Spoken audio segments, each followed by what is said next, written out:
I'm not crying, it's just all these emotions.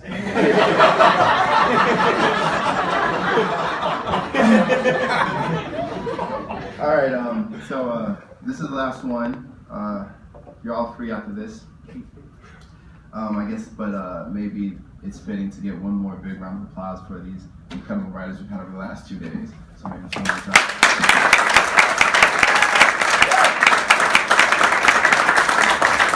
I know I said that was for everyone, but since I'm standing up here and you clap, I feel like it was for me. It's called Stealing Innovation. To start, I want to express sincere appreciation for this incredible faculty. You guys have kind of given me the power to be the person I want to be. I wish I could thank each of you individually, but I know the parents are like, we love you guys, but we got to get out of here. But I'll try to get through as much as I can. Thank you, Chris, for showing me things that explode in my brain and teaching me to work in flashes. I want to thank Dana for not crushing me my first year. When anything other than her precise brand of critical encouragement probably would have. I want to thank Arthur for kind of crushing me my second year. Just when I might have started to learn to rest in complacency. And also with Arthur, this legendary guy, Hoodoo Man Ricky Doc Flowers. Towards the end of our first year, he offered us a prompt. He said, write a story that could save the world. And I was kind of like, what? And Arthur was like, you heard me. And I'm so thankful for that, because now every single time I write, that's what I'm trying to do. I have that prompt in mind. So thank you for kind of solidifying my purpose. And from Miss Mary Carr, I've learned to work to push something good to something undeniable. And then of course there's my thesis advisor. I'm gonna take some time. I might go a little over time. So I've been in my best paper for 3 years, so.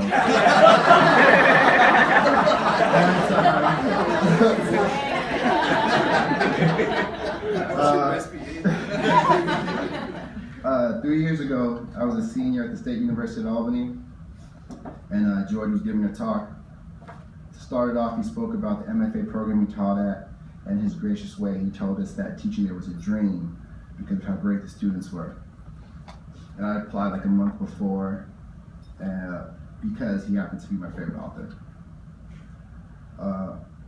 I remember thinking in the middle of this talk that I wished he would just be like, well, actually I wasn't going to do this, but you happen with me in the crowd right now? Confetti would fall, Price is Right, and run down. That didn't happen. But he did go on and say that they only accept like 6 out of 600 or something each year. And what I did think was, well, this is fair. At least I got to hear from George Saunders himself when I get that rejection. It was kind of because of impossible odds and not because I sucked. And what I decided was that if I could get him to at least know my name while he was there, maybe answer a question or two, that would be good enough. So during the Q&A portion, I asked how he was able to be so mean to his characters without being condescending or cruel. And first he said, that's a great question. I was like, so big deal to me. And then he moved on to answer the question like this really elaborate and great way. And I was like, I basically got an MFA right there. And now a few years later, I'm standing there. And I am so grateful to you, George. Your stories helped me see the fun in the dark, which was something I needed way before I ever met you. And since I've been in this program, you've been an incredible life guide. It's uncanny how easily you know the right thing to say, and the attention through which you've engaged in my work really feels like love on the page, so I'm really thankful for that. I don't know what I did to deserve to call you a mentor, but I'm glad I did it. And in general, I don't know what I did to deserve to be a part of this incredible Syracuse family, but whatever mix-up happened to get me here, it's too late to take it back. It's graduation. So I'm going to read something, then do another thank you thing. Then it's kind of convoluted. I don't know. But to start, I'm going to read a section of a story called The Finkelstein Five. It's so many hands in this room have had a say on this story, and I felt it was only fitting. And this first part, hopefully, is pretty self-explanatory. There will be a little bit of explicit language, I guess. This is the beginning. Inside Emmanuel's head, Fila, the headless girl, walked towards him. Then his phone rang, and he woke up. He took a deep breath and set the blackness in his voice down to a 1.5 on a 10-point scale. Said, "Hi there, how are you doing today?" Yes, I did recently inquire about the status of my application. Well, all right, okay. Great to hear. Have a spectacular day. Emmanuel rolled out of bed and brushed his teeth. His house was quiet, as his parents had left for work. That morning, like every morning, the first decision he made regarded his blackness. His skin was a deep, constant brown. In public, when people could actually see him, it was impossible to get his blackness down to anywhere near 1.5. If he wore a tie, wingtip shoes, smiled constantly, used his indoor voice, and kept his hands strapped up and calm at his sides, he'd get his blackness down to a 4.0. Though Emmanuel was happy about scoring the interview, he also felt guilty about feeling happy about anything, as most people he knew were still mourning the Finkelstein verdict. After 28 minutes of deliberation, a jury of his peers had acquitted George Wilson Dunn of any wrongdoing whatsoever. He had been indicted for allegedly using a chainsaw to hack the heads off of 5 black children outside the Finkelstein Library in Valley Ridge, South Carolina. The court had ruled that because the children were basically loitering and were not actually inside the library reading, as one might expect of productive members of society, it was reasonable that because the 5 black young people had caused George Wilson Dunn to filter and he was well within his rights when he protected himself, his library-loaned DVDs, and his children by going to the back of his Ford F-150 and removing his Haltech Pro 18-inch 48cc chainsaw. The case had seen the country by ear and heart and was still mostly the only thing to talk about. Finkelstein became the news cycle. On one side of the news world, anchors openly wept for the children, who were saints in their eyes. On the opposite side were personalities like the ever-gruff and opinionated host of What's the Big Deal, Brent Hogan, who said during an online panel discussion, yeah, there were kids, but also fuck niggers. Most news outlets fell somewhere in between. On verdict day, Emmanuel's family and family friends of many different races and backgrounds had gathered together and watched the television tuned to a station that had been sympathetic with the children, who were popularly known as the Finkelstein Five. Pizza and drinks were served. When the ruling was announced, Emmanuel felt a clicking and grinding in his chest.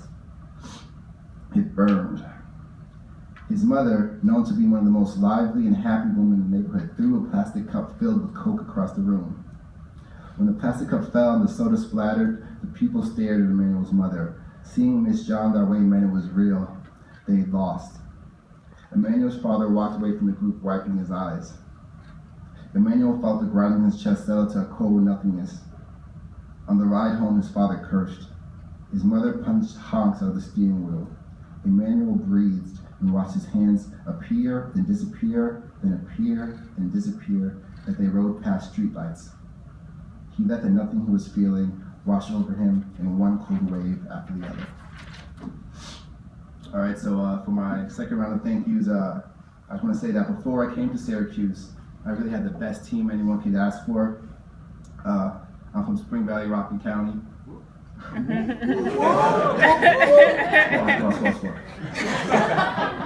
I rep it hard because I know where I came from, and I know where home is, and I know that the people there made me.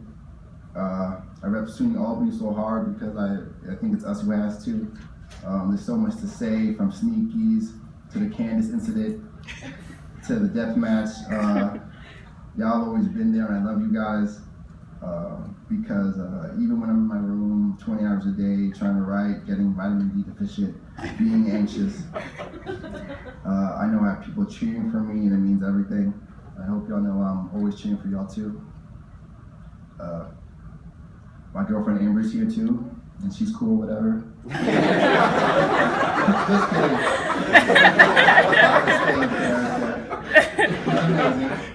The best. Sometimes I feel discouraged, and it makes me feel better to think about this cool thing she once said about how stories are like stars light years away, and how even though people don't see them until much later after the fact, they're still real, they still shine. And there was something about like light and gravity. She said, it was cool when she said it, but I think about it sometimes. Thank you to all the students, Walker, Jacob, Casey, thank you for everything. I want to talk about everyone, but you know, I see people trying to sneak out in the back. I'm just kidding, no one's trying to sneak out. Still, I am truly grateful for my amazing cohort. I was 22 years old when I got here, and you guys never made me feel like I was too dumb or too young or too anything like that. And you've really helped me all in like specific ways, which I'll now list. From Tom, I've learned how to stretch out a moment and find magic in the small and precise. From Lori, I've learned worlds like physical worlds can be just as engaging and alive as the characters that inhabit them, and also how to be a nicer person in real life. From Anna, I've learned how to let your strengths carry a story. From Keen, I've learned that if it's not fun, it's not worth it. I didn't learn anything from James at all.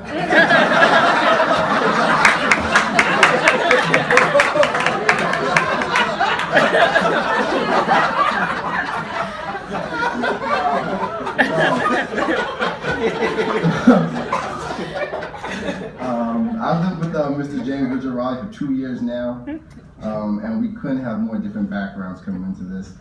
I remember my first time speaking with James. He was like, "Hey, buddy."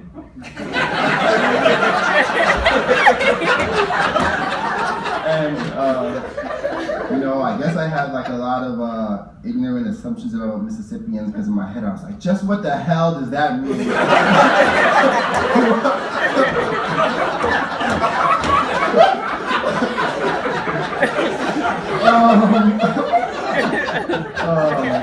All my friend up like that means nothing. He's using that. I was like,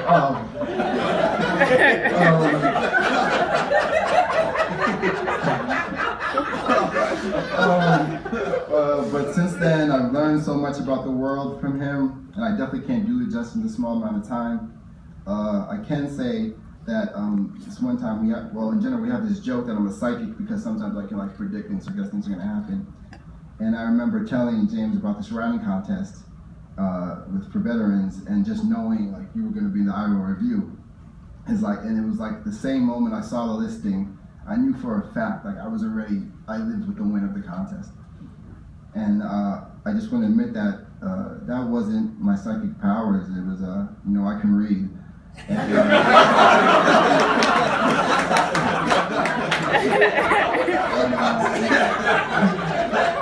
I knew that it was impossible that 2 veterans in 1 year could write a story that good.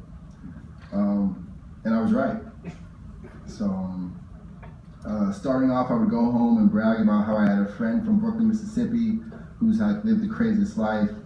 And after this, I'm going to brag about how I have a brother who's from Brooklyn, Mississippi, who has a book out that's kind of crazy, and about all the things he's done.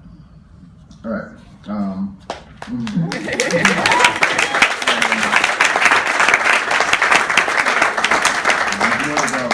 This is also from that same story, Finkelstein 5. It's with murderer George Wilson Dunn and the prosecuting attorney. It's mostly dialogue. I'm going to try to do it in a way that you can like know who's who.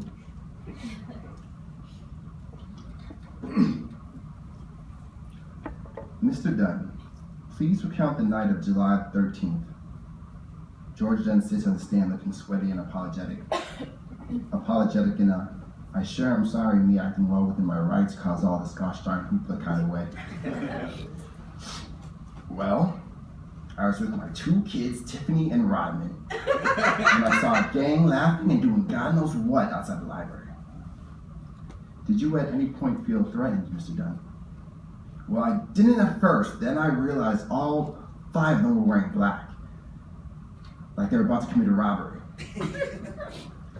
Are you suggesting that it was these young people's clothes that made them a threat to you and your family? The prosecution has been waiting for this moment for weeks. No, of course not. It was when one of them, the tall one, started yelling stuff at me. I was afraid for my children, Tiffany and Rodman. All I was thinking, Tiffany, Rodman. I had to protect them. Several members of the jury nod thoughtfully.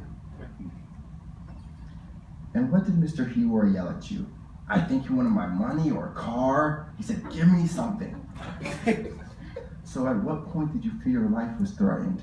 I wasn't about to wait until I saw my life flashing before my eyes, or Tiffany or Rodman's. I had to act. I did what I did for them.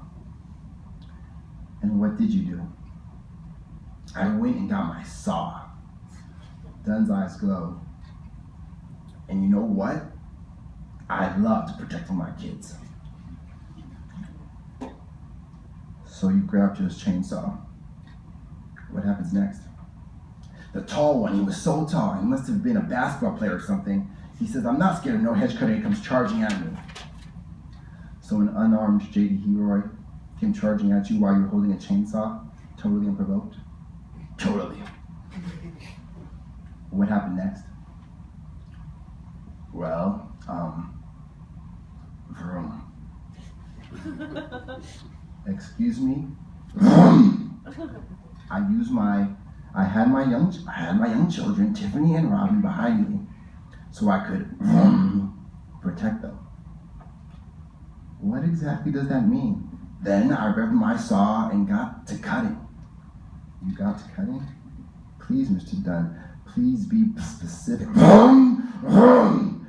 I cut that basketball player's head clean off. And then what? Then 3 more of them rushed me. They tried to jump me. And as these children are running towards you, what did you do? Did you ever think to run, get back into your truck and go? Well, I checked to see if Tiffany and Robin were safe. Then I went to make sure they stayed safe. I was too worried about my kids to think about running. And how did you make sure they stayed safe, Mr. Dunn?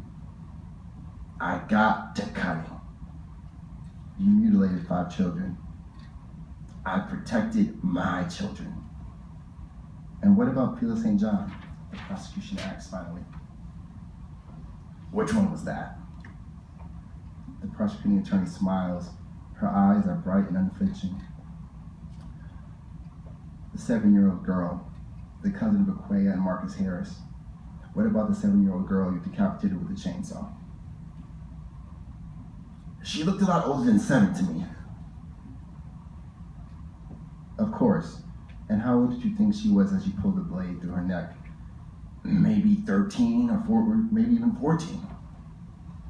Maybe 13 or 14. And you approached her. You ran after her and murdered her. The reports show that she was killed last. She was found yards from the arrest. Did you have to chase her? How fast was she? She didn't run anywhere. Tried to attack me, same as the rest of them. Peela St. John, the 7-year-old girl, tried to attack you, a grown man whom she had just watched murder some of her friends and family, and somehow her body was found in a completely different area. Do you think that adds up? Does that sound like a 7-year-old girl to you? She looked at least 13. Does that sound like a 13-year-old girl to you, Mr. Dunn? These days, you just never know.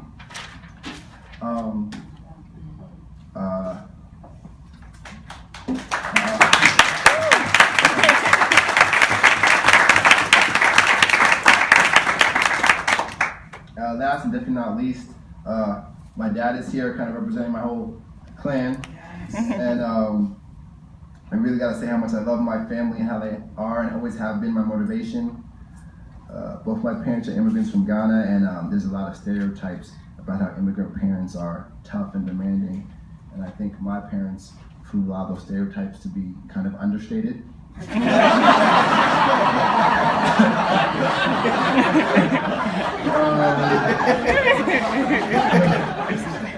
My father's favorite saying is, if you have an A+ mind and you get a B+, even God will be angry.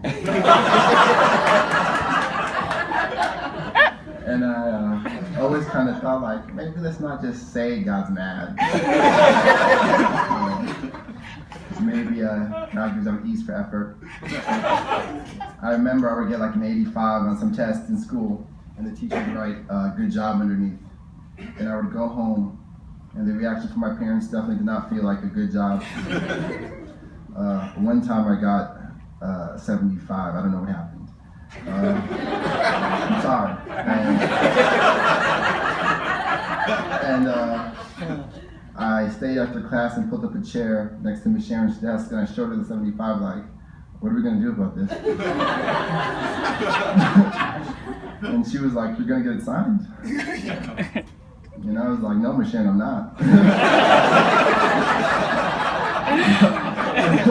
And she was like, don't worry, it's not too bad. And I was like, Miss Sharon. Why go home with this? I'm not coming back. And I think she let me do like another test for bonus points or something. So yeah, that's what the second grade was like for me.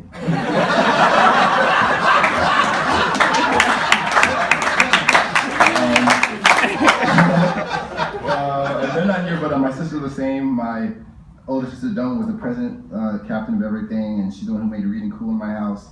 My little sister Efra was on the football team at our high school, and she figured out how important it is to be exactly who you are, like way before I did. And because of my family, I realized pretty early there's like a standard higher than any teachers. When I used to say I was bored, my mother would say, how can you be bored? How many books have you read? And that was like way before I'd ever expressed any interest in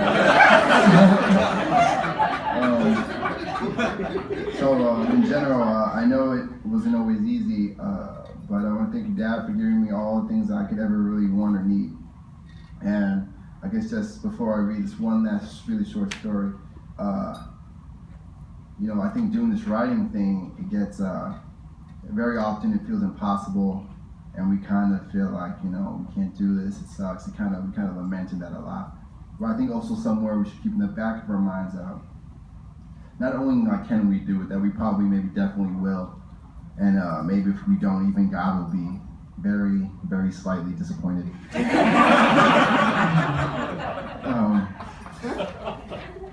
This last story is called Things My Mother Said. My mother's favorite thing to say to me was, I am not your friend. She'd often say, you are my firstborn son, my only son, as a reminder not to die. She loved saying, as a way to keep me humble, I didn't have a mother. You're lucky. You have a mother. When the TV went dark, my mother said, good, now you can read more. Then, our house at the bottom of the hill lost all its life. Gas, water, electric. One day, I came home to the warm smell of chicken and rice. I hadn't been able to take a second burger in the cafeteria at school that day. My stomach was already whining. At home, the fridge had become a foul-smelling box. The range and oven were decorations. Where's this from? I asked, already carving a healthy portion from a warm gray pot. My mother pretended she didn't hear me. She was studying pages of her massive white Bible at the kitchen table. Wide sheets of light pressed through the window and draped her. She spent her days reading that big Bible. Its pages wore to film as her fingers fluttered from psalm to psalm. She'd be asleep by the splash of dusk. I, on the other hand, would be up for hours, trying to do homework by the blue glow of my cell phone, clinging to its light until it died. At night, hunger and I huddled together. I fell asleep thinking one day I would change everything. I ate the chicken and rice that tasted of pepper and smoke. How did you make this, Mom? I asked. She looked up from her Bible. All right, yeah. Did you pray over your food? Did you say your psalms today? I ate the food quickly, greedily, chewed the bones till they splintered in my mouth. Another thing my mother often said was, "You are the best thing that ever happened to me." Later, when I was in the backyard, hesitant to return to the dying box as the sun dipped away, I found a patch of charred grass and a small circle of blackened stones and pebbles. An ash moon burned into a sea of wild green grass. For the record, I know I was lucky. I know I am lucky. I don't think you're stupid. I know I'm not your friend. I hope you can be proud of me. Thank you guys.